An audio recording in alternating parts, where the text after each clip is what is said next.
참된 신자라면 누구나 전도하고 싶은 마음, 전도하고 싶은 열심이 있어요.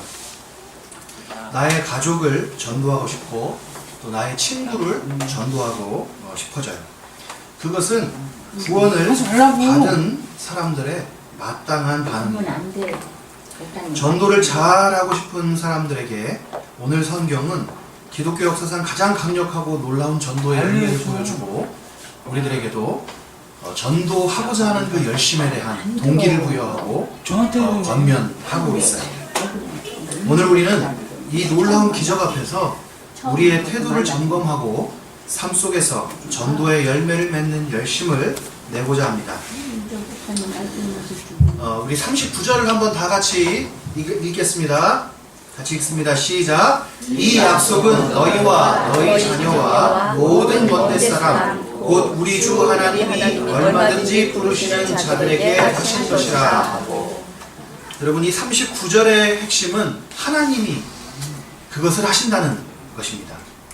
이 약속은 이라는 말로 하나님이 무엇을 하실지에 대해서 말씀하고 있는데, 이 약속은 38절에 회개하고 세례받는 사람들에게 주시기로 약속한 죄사함과 성령에 대해서 말하는 것이에요.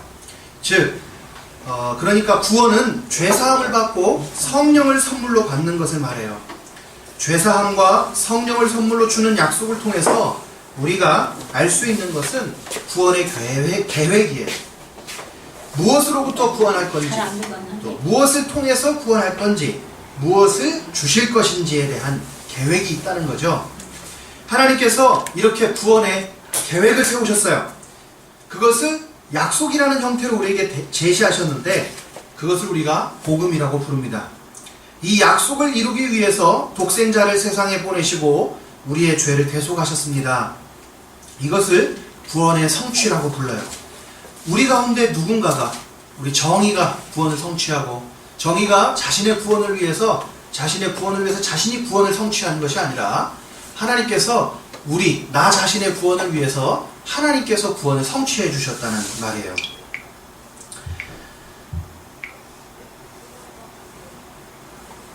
이 구원의 약속 안에서 성령을 주시는 것도 포함이 되는데, 성령을 주심은 우리의 구원의 적용의 열쇠입니다. 성령이 우리에게 오셔서 예수님께서 이루신 구원을 한 사람에게 적용시켜 주셔요. 적용이라는 것은, 여러분 핸드폰 가지고 있죠? 스마트폰 가지고 있을 텐데 그 좋은 어플들 있잖아요.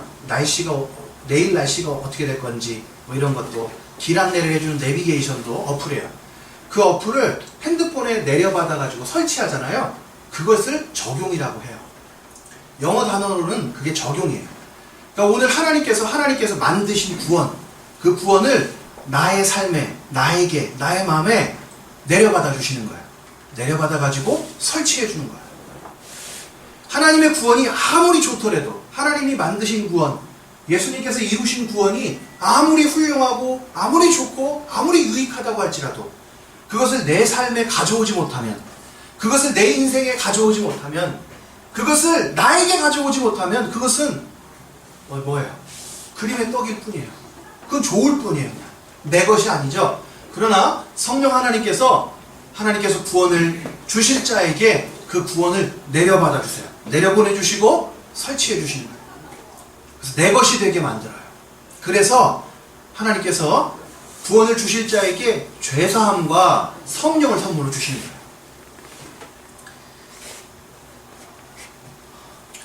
오늘 이렇게 구원을 계획하시고 성취하시고 또 적용하시기까지 그 모든 것을 누가 하셔요? 하나님이 하시는 거예요. 하나님이 그 구원의 주체가 되는 거죠. 하나님께서 이처럼 이루신 구원을 주시고 그 유익을 누리게 하도록 사람을 부르신다고 오늘 성경이 말씀하고 있습니다. 즉 무슨 말이에요? 전도하신다는 뜻이에요. 부르신다라는 이 말이 전도한다는 거예요. 사람들은 전도하지만 하나님도 전도해요. 그리고 우리 인천 안디옥교 성도님들도 다 전도하시잖아요. 전도하시는데 여러분만 전도하시는 것이 아니라 하나님께서도 전도하신다는 거예요. 여러분, 성경은 사람들이 교회를 나오고 전도를 받아서 모든 이렇게 나오는 모든 사람들, 그 사람들이 다 하나님이 전도했다고 가르쳐요. 사람들이 교회 나올 때, 예수를 믿을 때 자신이 결정한 것으로 착각해요. 그러나 성경은 사람들이 교회 나오고 전도를 받는 모든 일도 스스로 알아서 했다고 말하지 않아요. 왜요? 심지어 전도하고자 했던 사람조차도 하나님께서 전도를 시키셨기 때문에 전도를 하기 때문이에요. 누구도 하나님의 부르심이 없이 전도를 받지 않고 교회에 나온 자가 없어요. 그들이 스스로 나왔든 또 교회 교인들이 전도를 해서 나왔든 그것과 상관없이 성경은 그것을 하나님의 부르심, 곧 전도의 응답이라고 가르칩니다. 하나님께서 자신이 구원 주실 자들을 부르셔서 사람들이 대답했다라고 말한 거예요. 여기에 전사님, 목사님 저는 제가 나왔습니다. 제가 스스로 나오고 싶어서 나왔습니다. 말할 수 있는 사람들이 있어요. 그러나 그렇게 저 세례 받고 싶어요. 저 교회 다니고 싶어요. 라고 말한 그 이면에 하나님이 불러주셨다. 그 마음에 교회 나오고 싶은 마음을 주시고 말씀 듣고 싶은 마음을 주시고 회개하고 싶은 마음을 주셨다는 거예요. 그러지 않고는 누구도 하나님을 아버지로 부를 수 없다 그랬어요.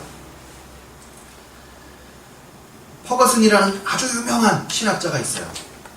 이 신학자가 하나님께서 이렇게 전도하시는 행위, 그 부르심에 대해서 반드시 사람들의 응답을 이끌어내기 때문에 그 부르심을 호출이라고 불렀어요. 호출. 호출이 뭐예요? 호출이 정희야, 아빠가 우리 조성원 목사님이 아들 정희에게 정희야 이리 와봐 하면 어떻게 해요? 안 갈 수 없죠. 가는 거예요. 아버지가 아들을 불러내듯이 부르듯이 그렇게 반드시 내 아버지 가겠습니다 하고 가는 것처럼 우리 조성원 목사님이 집이 멋이잖아요. 저기 태안이신데 홍성인가요? 대천. 네, 대천이신데 어머니께서 대천에 계시잖아요. 목사님 내려오세요 그러면 어떻게 해요? 열릴 제처럼 가는 거예요. 그죠? 네. 관계가 있는 사람은 그 부름을 거절할 수 없는 거죠. 하나님께서 택하신 사람들은 하나님과 관계가 있어요. 하나님께서 주권적으로 그 사람과 관계를 맺기 때문에 그 관계를 끊어낼 수 없는 사람, 무조건적으로 하나님께서 부르면 네 하고 나오는 거예요. 우리가 본 성경 외에도 얼마나 많은 곳에서 하나님을 전도자 하나님으로 묘사하고 있는지 몰라요. 보세요. 이스라엘 백성들을 하나님께서 어떻게 해요? 출애굽시켜요. 불러내요. 그죠? 불러내요. 사사와 선지자들을 통해서 어떻게 해요? 회개하도록 해요. 복 주시는, 이렇게 선지자들을 보내서 회개하게 하시고 복 주시는 하나님.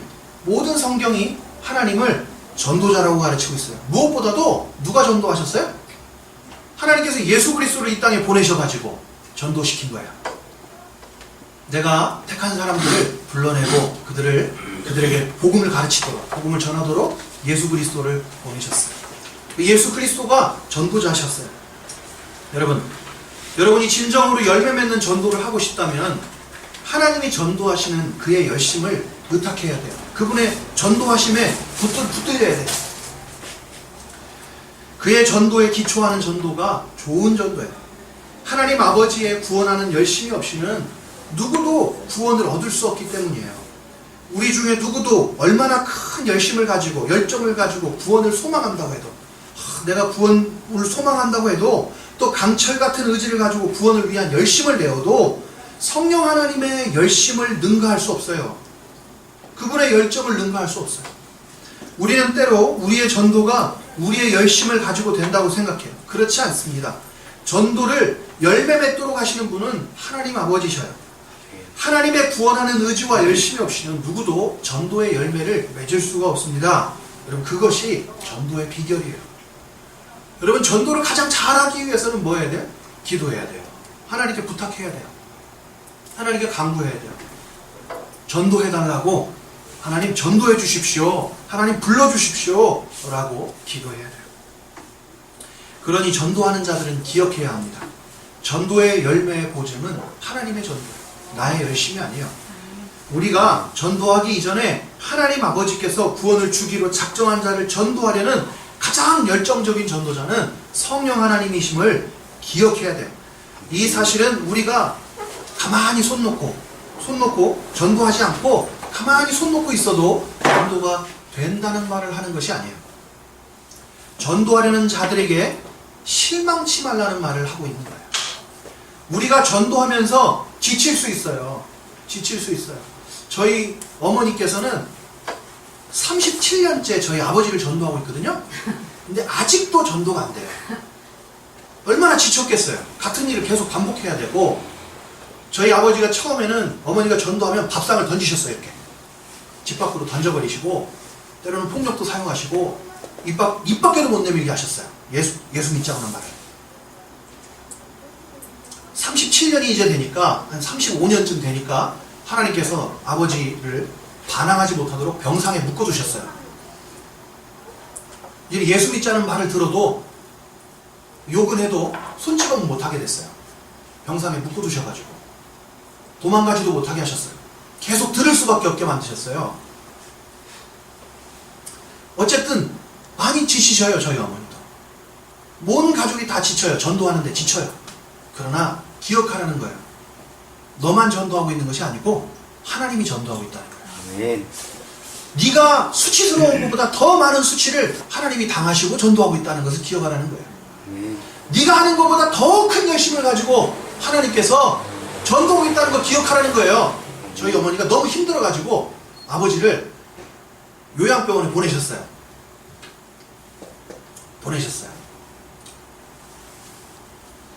다시 저희 아버지를 데리고 오면서 어머니가 하신 말씀이, 내가 십자가를 지기가 너무 무거워가지고 이 잠깐 미뤄뒀더니 이런 일이 벌어졌다고. 정말 죽을 뻔하셨거든요. 병원 가셨다가 구원을 못할 뻔했다고.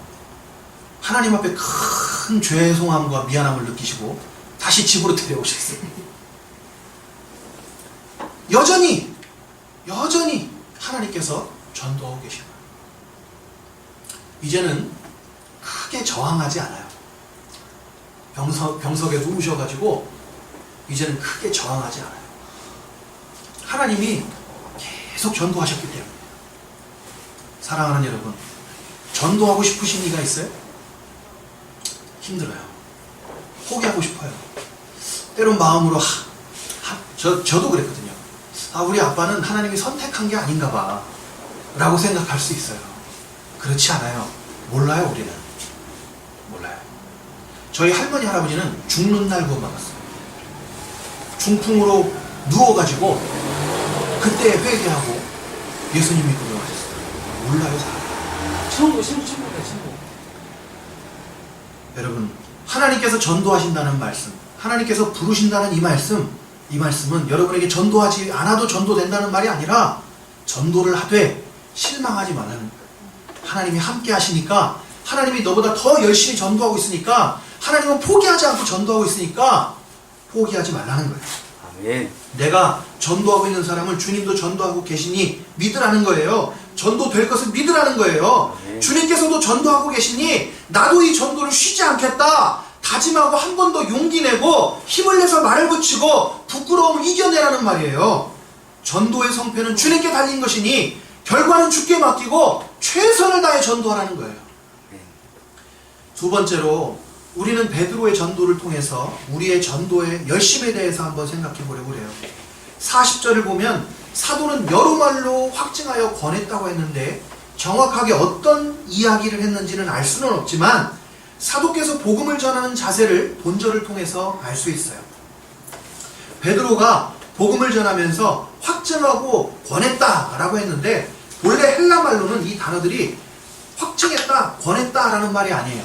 그런데 이 단어들은 증거하다, 불렀다 이런 평범한 말들인데 이 말의 본래의 뜻보다 더 강하게 해석하도록 전치사 하나를 붙였어요.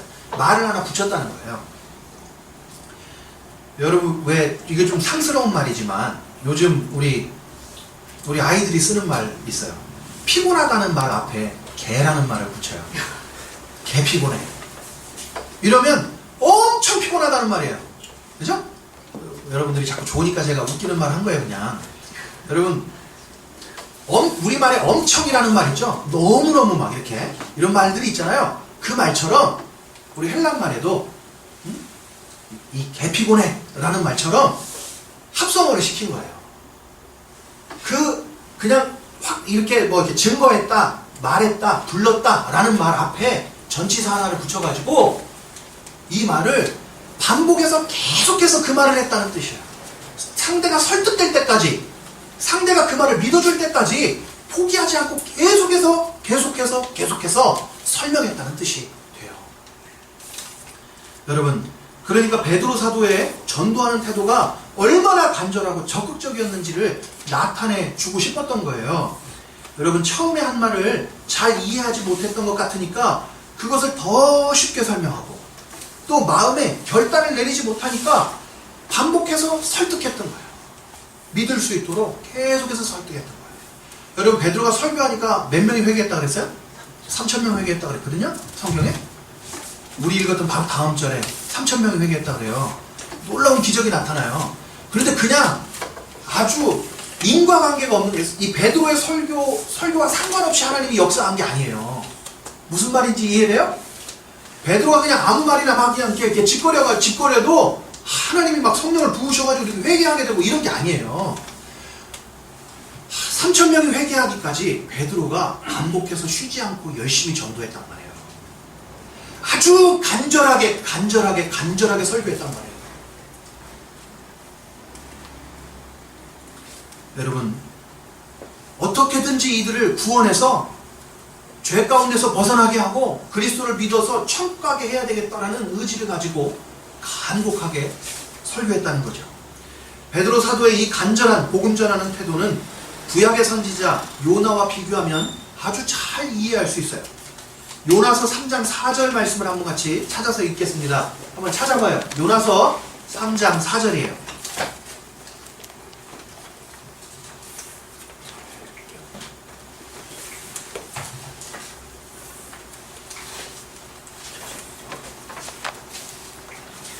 요나서 3장 4절.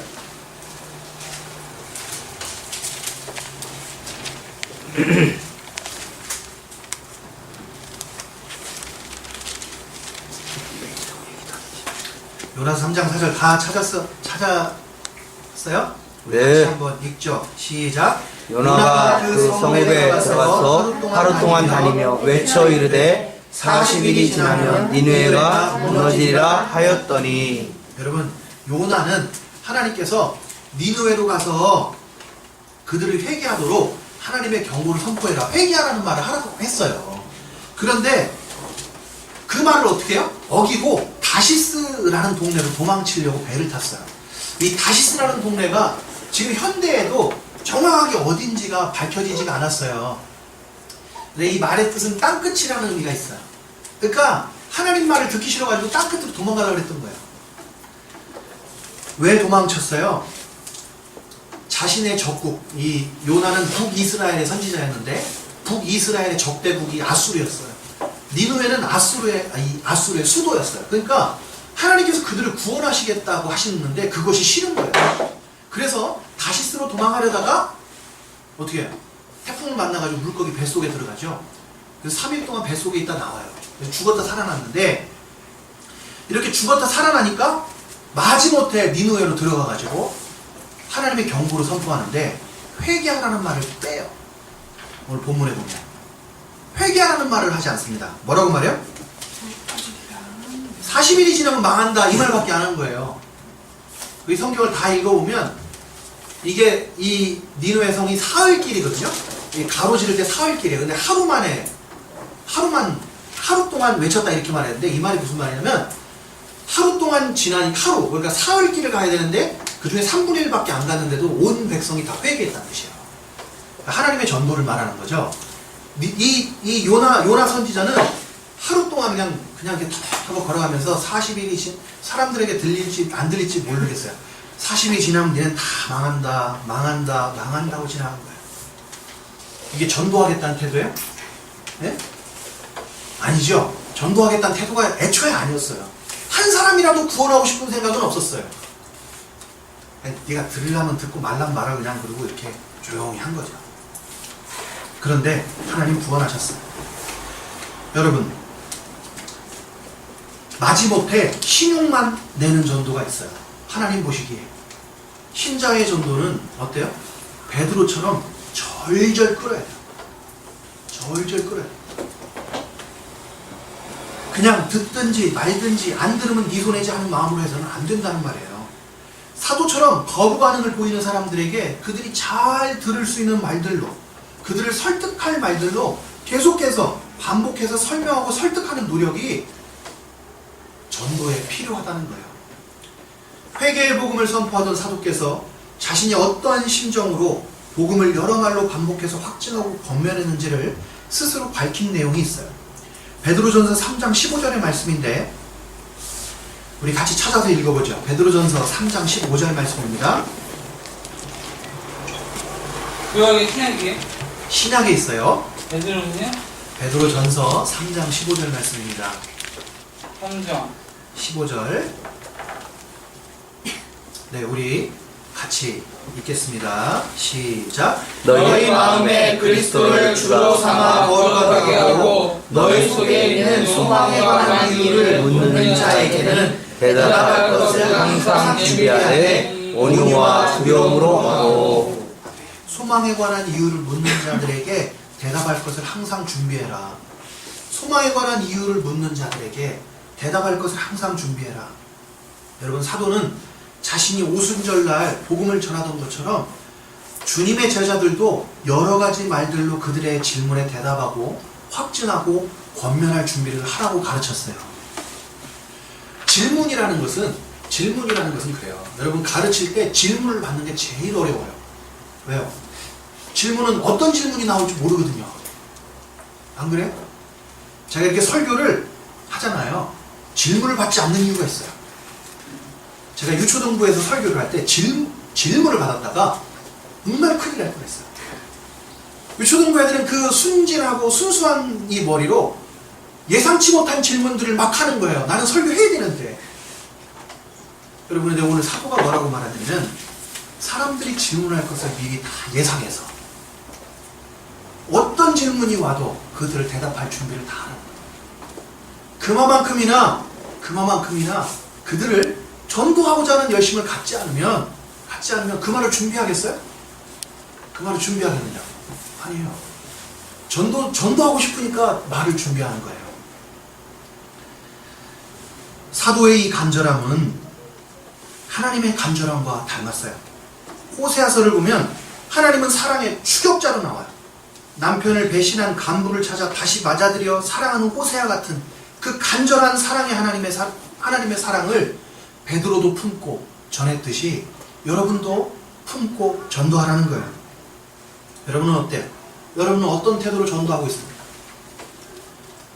제가 알기로 제 주변에 조성원 목사님처럼 전도 열심히 하는 사람 본 적이 없어요. 자기 교회 전도하기도 바쁠 텐데 남의 교회 가서도 전도를 해요. 잘 이해가 잘 안 가는데, 네? 화요일마다 목요일입니까? 네, 목요일마다 전도 몇 명 했어요? 다른 사람들 전도하러 다녀요. 다른 교회 전도를 도와주러 다녀요. 여러분 어때요? 여러분은 어떤 태도로 전도를 해요? 부끄러우니까, 때로는 화가 나니까, 그래 안 믿으면 네 손해지 하고 해요? 그러지 마시고 어떻게든 양을 잃지 않으려는 목자의 마음으로 전도하셔야 돼요. 그것이 전도의 열매를 맺는 두 번째 방법이에요. 세 번째로 성경은 우리에게 하나님의 전도와 베드로의 전도를 동시에 가르쳐요. 어느 것 하나도 빠져서는 안 되는 거예요. 하나님의 전도는 베드로의 전도의 모형이자 원동력입니다. 하나님의 전도 없이는 전도가 시작되지 않습니다. 그러나 베드로의 전도 없이는 전도 역시 되지 않아요. 동시에 필요한 거예요. 여러분, 그래서 하나님의 전도는 차의 엔진과 같아요. 우리 안디옥 교회 새 차를 하나님 주셨잖아요. 네? 그 차에 엔진이 있어요. 엔진이 없으면 차가 힘이 없어요. 굴러가지 못해요. 그런데 차가 또 굴러가려면 뭐가 필요해요? 바퀴가 필요해요. 바퀴가 없으면 차가 안 굴러가요. 배고프니까 여러분, 안디옥 교회의 전도는 바퀴와 같아요. 오늘 하나님의 전도는 엔진과 같아요. 하나님께서 힘을 공급해줘요. 여러분의 전도에 하나님이 힘을 공급해 주실 줄 있습니다. 하나님과 함께 전도하시기 바라요.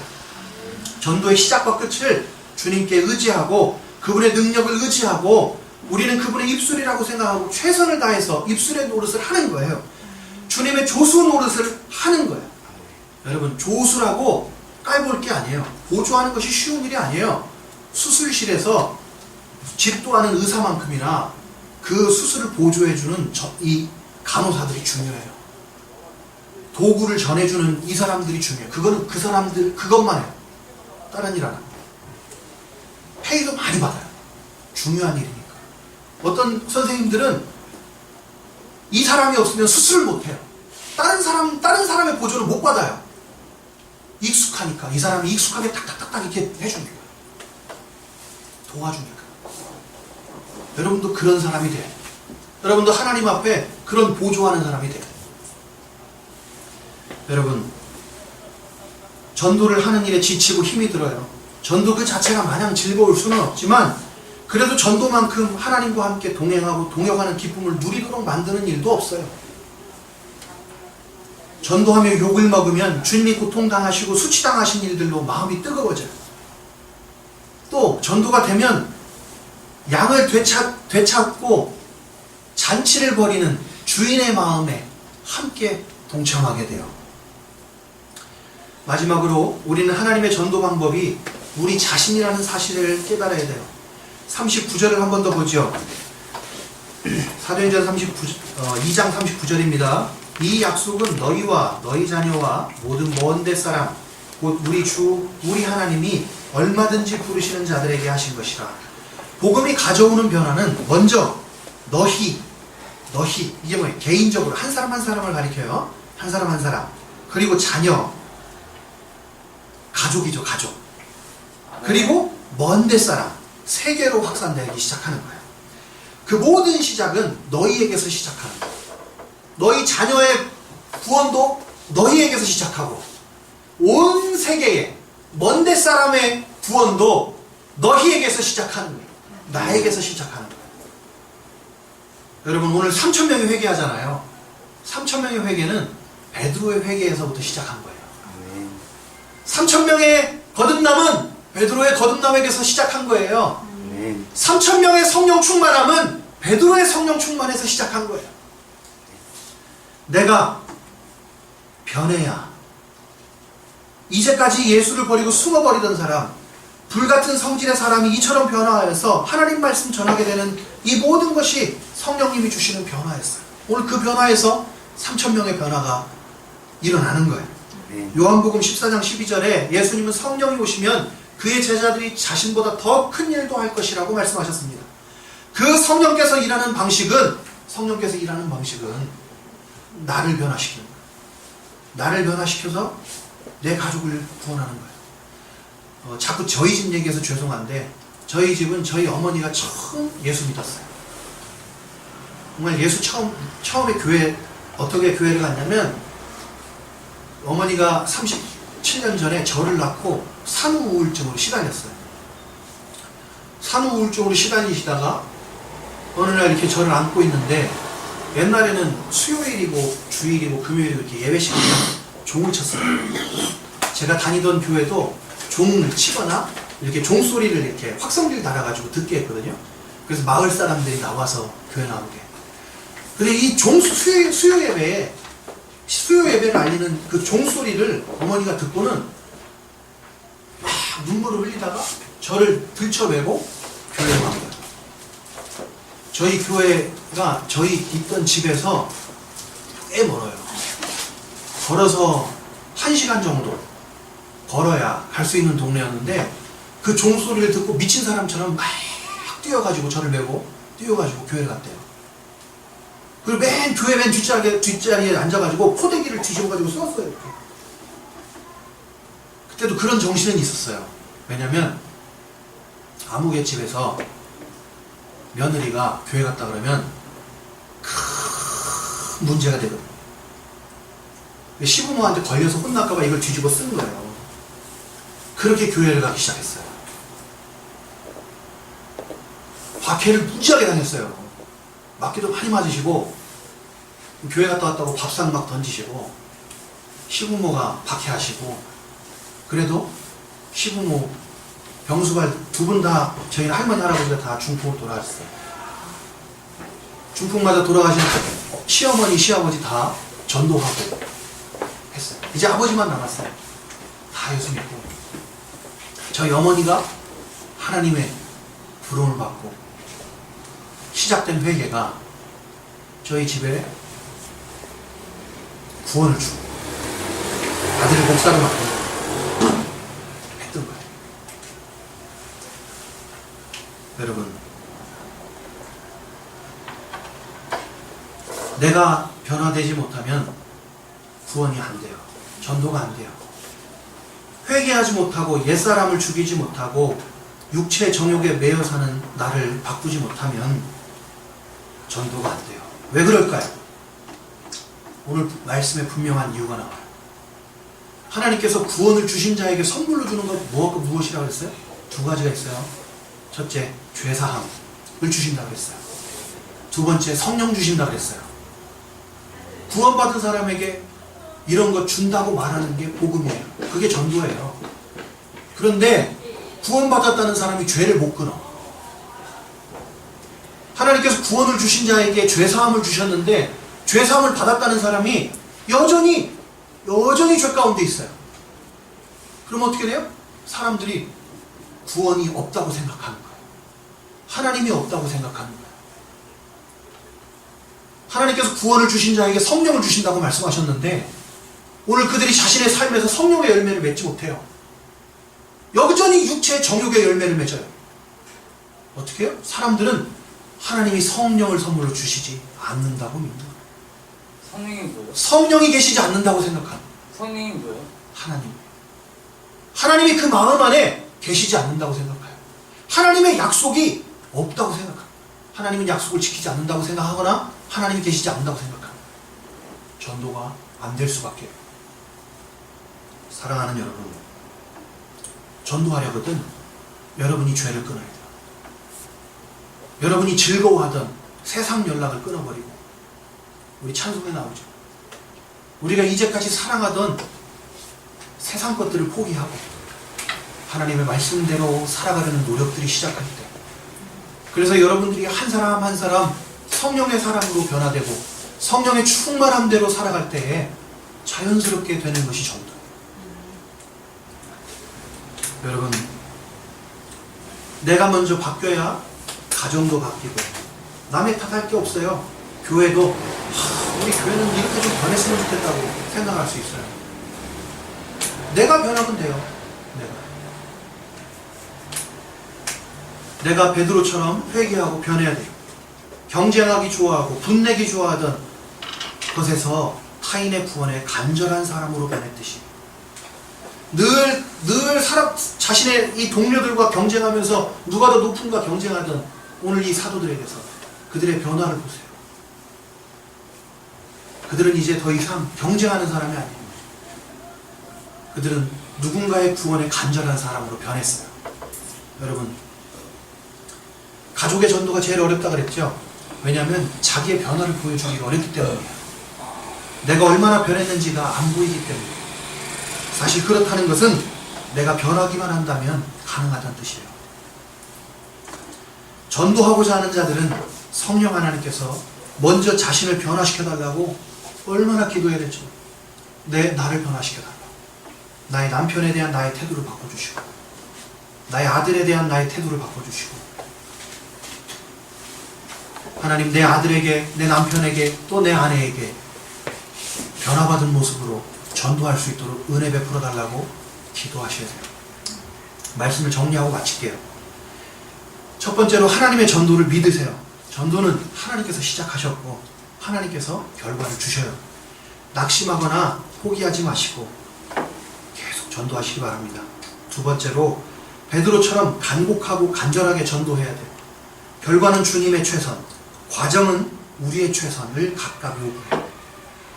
그러니 마음을 담아 최선을 다해서 전도하시기 바랍니다. 세 번째로 하나님과 동역하셔야 돼요. 전도의 가장 강력한 무기는 선물이 아니에요. 교회 나오라고 선물 주잖아요. 네. 그것 때문에 나오는 게 아니에요. 아멘. 전도의 가장 강력한 무기는 하나님의 전도, 하나님의 부르심이니까, 하나님의 호출이니까 기도하셔야 돼요. 하나님, 호출해주세요. 제발 이 사람 좀 호출해주세요. 하고 기도하시고. 기도하라고요? 네 번째로 전도는 나의 변화에서부터 시작하는 거예요. 나의 변화는 가장 좋은 전도지예요. 하나님은 내가 전도지이기를 바래요. 우리 안디옥 교회도 전도지 막 이렇게 쌓아놨잖아요. 전도지를 줄 때 내 얼굴이 전도지라고 생각해야 돼요. 또 내 삶이 전도지라고 생각해야 돼요. 하나님께서 우리가 주님 닮기 위해 몸부림칠 때마다 오늘 이 사도행전에 나오는 초대교회 하나님께서 어떻게 하셨어요? 말씀이 더욱 흥왕해지고 구원받는 자의 수를 더했다고 말씀하셨어요. 하나님이 전도해 주신 거예요. 하나님께서 인천 안디옥 교회에 이런 복을 내리시기를 축원합니다. 아멘. 기도하겠습니다.